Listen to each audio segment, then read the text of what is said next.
Hello.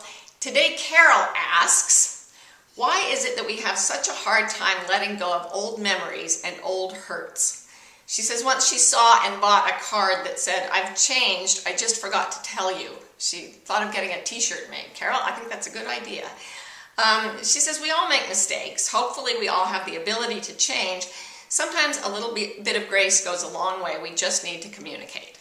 Okay, so great advice. But I'm going to go back to the question, why do we have such a hard time forgetting old memories and old hurts? And there's really, basically, one reason. We repeat them. Now, sometimes if you've had a severe trauma, so severe that you've repressed part of it or you have never told anyone about it, that's going to hang on to you until you get at least one compassionate witness to love you in the place where you're hurting. So you need to tell someone if something's haunting you and you feel very isolated. It's very important to tell that story to someone who can love you and comfort you in that pain. Now, that said, most of our painful stories from the past are sustained only by repetitive storytelling. We actually create a neural pathway in the brain every time we go back and think that old thought about how terrible it was that someone hurt us or left us or did something we didn't love. And every time we go back to that, we actually strengthen the pathway in the brain that makes us think that thought and feel the associated feelings. In my coaching system, we call this story fondling.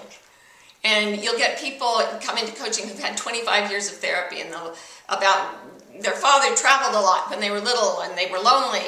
And they'll say, "I've been talking about this to my therapist for 50 years. And would you like to look at my journals from when I was 12? Because my father was always traveling and he's never there for me." And they will have been stroking and fondling this story for all those years in therapy. And guess what? After the third or fourth telling, it actually reinforces the negativity to repeat it. So the solution is really simple. Be here now. So there's your old story. Your father traveled a lot. You didn't really know him. That's not who you are right now. Right now, you're a person who can get fathering from all kinds of sources, from books, from friends, from your father. If he's still alive, you can call him and repair the relationship. You can do all these things in your present moment that will heal the scars from the past by moving your brain away from that same old story. Just remember this. Your suffering comes mostly not from events, but from thoughts about events. So stop telling an old story and you become present with what's actually happening, and then you work proactively with that, and your life stops being stuck in the past and starts moving forward. So hope that's helpful, everybody. Talk to you soon.